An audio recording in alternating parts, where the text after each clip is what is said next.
Bismillahirrahmanirrahim. Alhamdulillahi rabbil alamin. Wa bihi nasta'inu fi umurid dunya waddin. Amma ba'd. Assalamualaikum warahmatullahi ta'ala wabarakatuh. Kapayapaan at magandang araw po sa ating lahat. Atin pong tatalakayin ngayon ang tinatawag na al-khamar, na ang kapasyan tungkol sa al-khamar o lahat ng uri ng inuming nakakalasing. Ang mga inuming mayroong halong alcohol tulad ng alak ay kabilang sa mga pinakamalaking kasalanan, at ang pagbabawal nito ay mahigpit na ipinag-utos sa loob ng malulhating Quran at sa Sunnah ng Propeta Muhammad sallallahu alaihi wasallam. Isa na dito ay ang nabanggit sa Suratul Ma'idah, al-aya number 90, ng pagkakasabi dito, Ba'da a'udhu billahi minas shaitanir rajim, Ya ayyuhalladhina amanu, innamal khamru wal maisir wal ansab wal azlam rijsun min amali syaitan fajtanibuhu la'allakum tuflihun. Ng kahulugan, ang kataas-taasang Allah subhanahu wa ta'ala ay nagsabi, O kayong mga naniwala, ang lahat ng mga inuming nakakalasing, sugal, at ang pag-aalay sa mga altar sa iba pa bukod kay Allah subhanahu wa ta'ala, at ang mga palaso ay mga dungis na nagmula sa karumal-dumal na gawang kamay ng syaitan. Kaya mahigpit na iwasan ito upang sakali kayo ay magsitagumpay. Suratul Ma'idah, al-aya number 90. So, sa makatwid, ito ay inilarawan ng makapangyarihang Allah bilang isang uri ng karumihan at kasuklam-suklam na bagay mula sa mga gawain ni Satanas, at ipinag-utos sa atin ang tahasang pag-iwas dito upang ating matamo ang kaligtasan at tagumpay dito sa mundo at tagumpay sa kabilang buhay. Ang sugod ni Allah subhanahu wa ta'ala ay nagsabi, lahat ng nakakalasing ay khamar o alak, kaya lahat ng nakakalasing ay ipinagbabawal. Sino man ang uminom ng khamar sa mundo at naging suga pa rito hanggang sa siya ay mamatay, ay hindi makakainom nito sa kabilang buhay. Ito ay rawahu Imam Muslim. Siya ay nagsabi o nagpaliwanag na ang pag-inom ng al-khamar o alak ay nakakabawas ng iman o pananampalataya, at sumasalungat dito ang kagandahang asal. Kaya kanyang sinabi, sino man ang uminom nito ay itinuturing bilang hindi Muslim, di naniniwala sa oras ng kanyang pag-inom. Ito ay rawahu al-Bukhari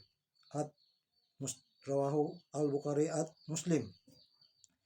Bilang babala, ang dakilang Allah subhanahu wa ta'ala ay nagpataw ng matinding parusa sa mga nagsisiinom nito, sapagkat ito ay nagiging sanhi ng kawalang dangal at kawalan ng paggalang sa lipunan na kinabibilangan niya o nila na umiinom nito.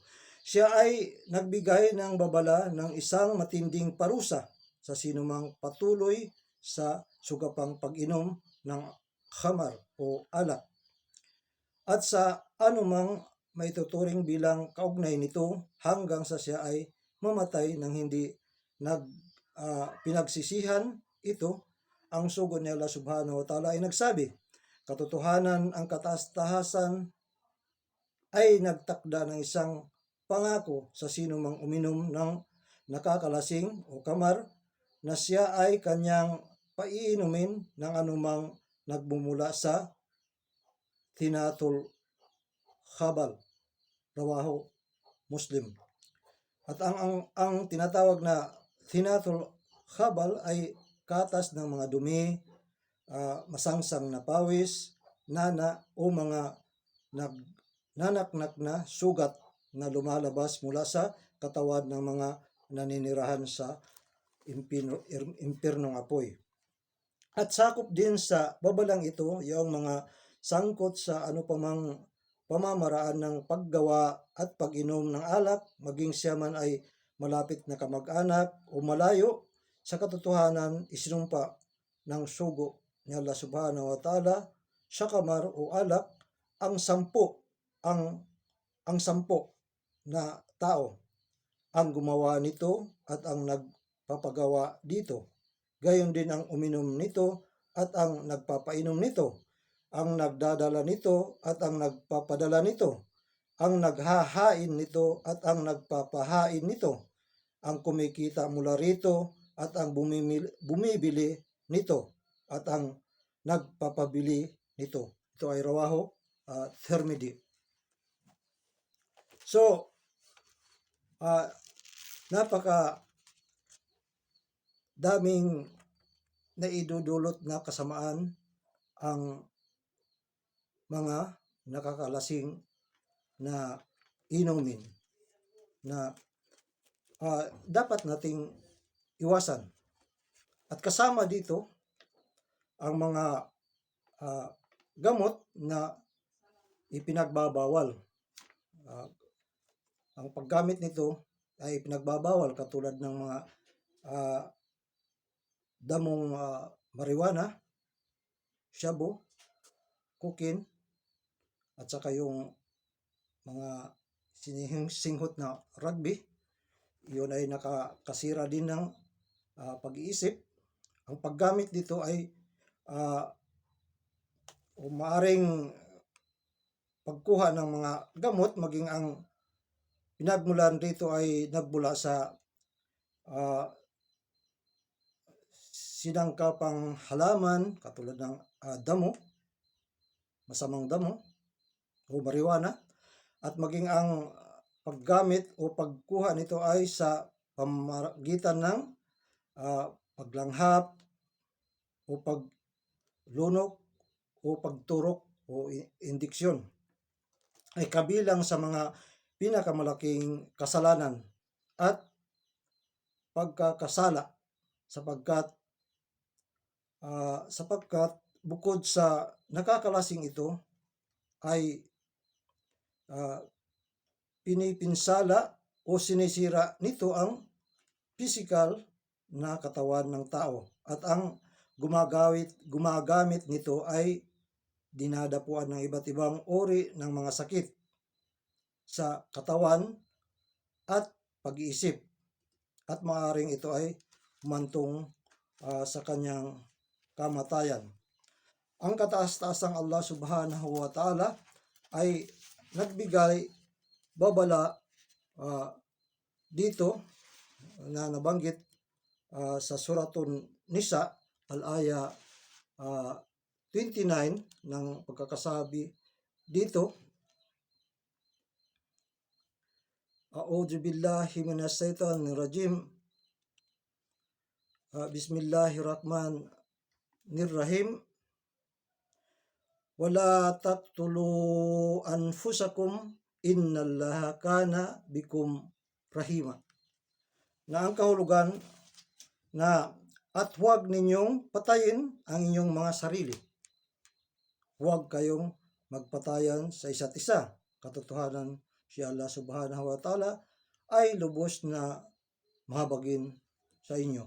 Suratun Nisa al-aya 29. So, ibig sabihin sa aya na ito, yung huwag ninyong patayin ang inyong sarili, dahil ang mga bagay na ito, ang mga bawal na gamot na ito, ay unti-unting pinapatay ang kanyang sarili sa pagka-lulong o pagka-addict sa mga ah, gumagamit nito ng mga gamot na ito. At isama na rin natin dito ang paninigarilyo. Maring sa ibang mga ulama, mga scholar, para sa kanila ay ito ay makruh. Subalit sa ibang mga ulama, ibang mga scholar din, ay sa kanila talaga ito ay haram. Dahil ang paninigarilyo ay siyang sanhi ng pagkakaroon ng sakit ng lungs cancer. At marami na tayong naranasan o ebidensya na dinudulot nito na masamang idinudulot ng paninigarilyo. Ang sama ng amoy. Halimbawa, kung ikaw ay may sasakyan na ito aircon, na ang sasakyan ng air condition, kapag ikay naninigarilyo sa loob, ang amoy noon ay matagal maalis. Andoon palagi ang amoy ng sigarilyo. So, maaari ito ikakapit sa iyong mga damit o sa iyong mga gamit. Kung mayroon kang mga dalang mga sudyara, ikakapit doon. So, ito ay nakakadumi o masamang amoy sa iyong kasuotan. Nagdudulot ito yung masamang amoy. At ang mas sidhi pa dito, kung ang pira mo ay para lamang sana doon lang sa mga mabuting ay bibili sa mga nakakabuti, ay may pakinabang. Subalit ito ay alam natin na ang sigarilyo sinusunog lamang. Walang makukuha doon na kabutihan. Isang kaibigan, matalik na kaibigan, na dati nang siya ay talagang nalulong sa bisyong ito, paninigarilyo. Subalit isang araw, sabi niya sa akin, ang kanyang apo ay humingi sa kanya ng pangbili ng kindi. Pangbili ng kindi. Pan lang yun yung kindi, siguro 2 piso, 3 piso, ganun. Subalit hindi niya binigyan dahil para lang reserve niya yun para sa kanyang sigarilyo. Pamili niya ng sigarilyo. So, nung bumili na siya ng sigarilyo, hit-hit na siya ng hit-hit, naalala niya yung kanyang apo na umiyak pala dahil hindi niya nabigyan ng pangbili ng kindi. So, ang natanim sa kanyang isipan, pasarap siya ng pasarap. Para sa kanya ay masarap yung pag-hit-hit ng sigarilyo. Ngunit ang kanyang apo ay umiiyak dahil hindi niya nabigyan pangbili man lang ng kindi. So, ganon kung ating pag-isipan na ang sana kung ang pira na yon ibinigay niya sa kanyang apo ay naging masaya pa ang kanyang apo.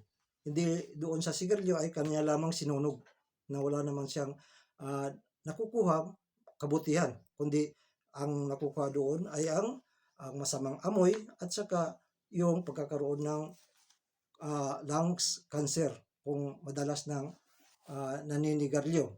Payo ko lang sa aking sarili at sa mga gumagawa nito, sa mga maraming naninigarilyo, na kung kayo'y may balak na umiwas sa bisyong ito, palitan muna ninyo ng kindi. At huwag kayong lalapit sa mga taong talagang adik na sa sigarilyo. Huwag kayong lalapit sa kanila dahil talagang bibigyan kayo, sisindihan kayo, pasisigarilyon kayo. So, mahirapan kayo sa pag-iwas o iwanan ang bisyong ito. So, unang-una, palitan, paunti-unti, palitan ng kindi. Marami tayong kindi na mapalit ito, maring snowbear o white rabbit na kindi. Basta yun lang muna ang gagawin upang maiwan ang bisyong ito. Dahil maliit lang itong ilagay natin ang pira, subalit kung katulad nung kinakailangan na yung apo na pambili mo lang ng kindi, hindi mo maibigay, subalit sa yung sigarilyo ay may maibili ka. Napakasakit yun na isipin. At saka ang napakasaklap pa dito, kung ikaw na may bisyo na ninigarilyo, wala ka na nga ang pira, manghingi ka pa sa ibang tao para ipili mo ng sigarilyo. Naman, masama talaga sa lipunan ang mga ganitong mga kaugalian. So, dapat natin itong iwasan. Napaanillahu ayyakum bihadi kitabi wa sunnati rasuli aqulu qawli hadha wastaghfirullah li wa lakum wa lisairil muslimina min kulli dam fastaghfiruhu innahu huwal ghafurur rahim. Assalamualaikum warahmatullahi taala wabarakatuh.